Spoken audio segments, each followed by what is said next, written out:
Today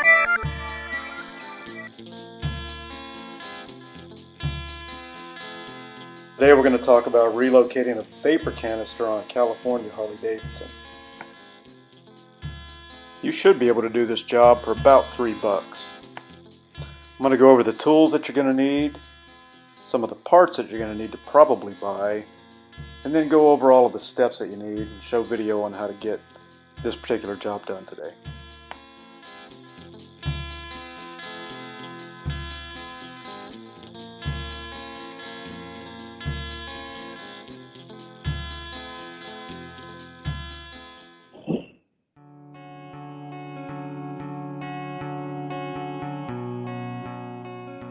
So right off the bat, the tools listed are needle nose plier, 1/2-inch wrench, wire cutters, and some Allen wrenches.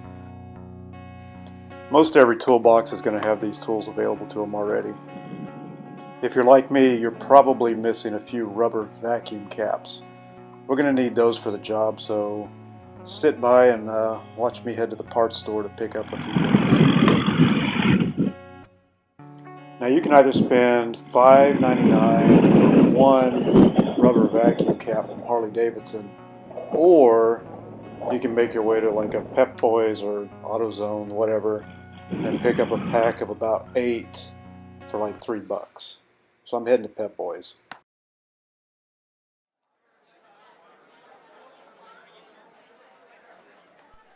Took me a few minutes, but here's the part number coming up here on the screen in just a second. Should see $2.99, part number 41050. In this video you'll see me use 3 different kinds, 2 on the solenoid and 1 at the throttle body. 5, 4, 3, 2, 1. Thunderbirds are go. Don't fucking ask.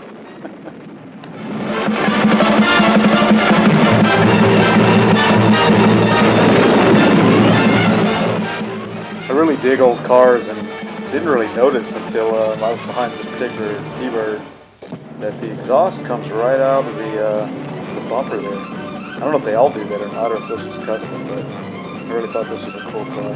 I saw quite a few old cars this weekend.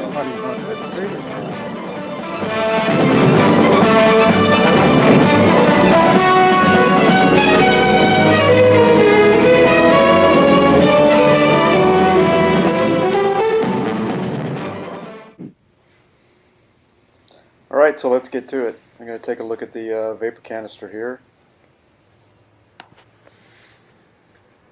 I'll try to get a closer look at this, but mine's a little grimy, a little dirty. But right at the top there we see we've got a marking for a hose of air. Moving down we look at the purge, and then that bottom tube is set for a tank. So the purge line connects to the solenoid, and another port off of the solenoid connects to the throttle body. What we're looking at here is the disconnection straight from the throttle body. If you can't get to your throttle body the way I am right here, you might have to take off your air cleaner.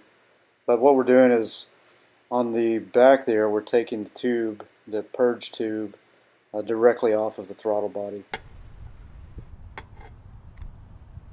Now grab your new rubber vacuum cap. I used one with an outside diameter of 0.388 inches or 9.87 millimeter, and then use my hands to slide that thing into place.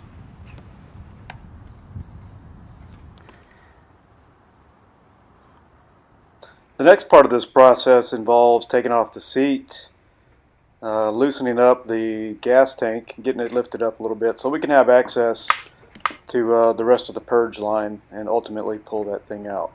But before we do all that, we need to make sure we can get access to the solenoid, which is located just behind the coil.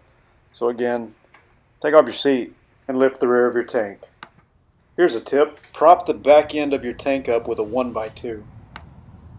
With that out of the way, grab your Allen wrenches, get the 3/16, and remove the coil. There's 2 bolts that hold that thing in.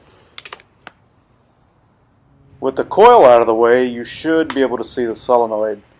as I pointed to this just right there.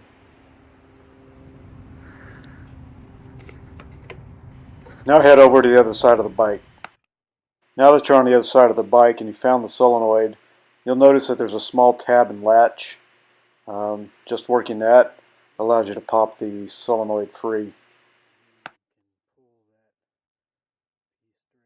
Now that the solenoid's free, you can basically just let it hang there. There's a few other steps we have to do before we can really get it out of the bike.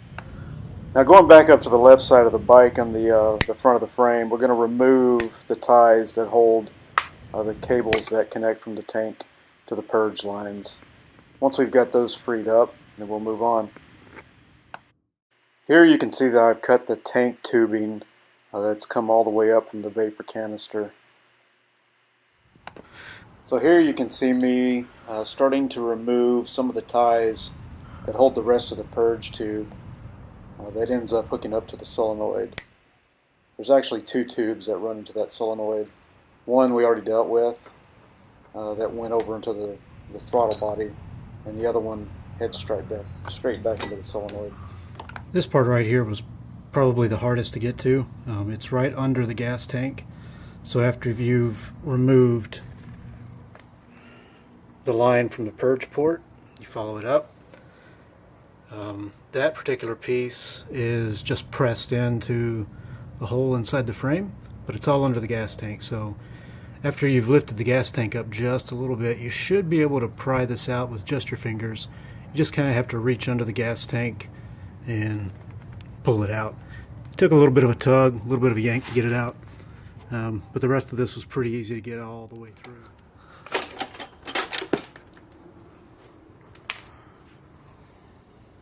So the next thing you want to do is grab the solenoid and remove the purge lines that went to the throttle body and the vapor canister. Then what you want to do is take two of the rubber vacuum caps and cap off those two ports. I'm not showing it here, but the next step is you're going to reinstall that solenoid and reconnect the wiring. After that, you can move on. So the next step is to remove the vapor canister itself. There are two bolts that hold it on. These serve two purposes really, holding the vapor canister to the bike as well as providing motor mount bolt locations for the bike. So it's really important that you remove one at a time. So what I show here is removing the top bolt first and then rotating the vapor canister toward the bottom of the bike when the lower bolt is loosened up. Then you put the top bolt in, get it tightened up before you actually take out the lower bolt. That way you don't end up dropping the mount and cost yourself a whole lot of time. What I'm using right here is actually a T50 bit. I didn't have an Allen wrench that explicitly fit the particular bolts that I have on my bike.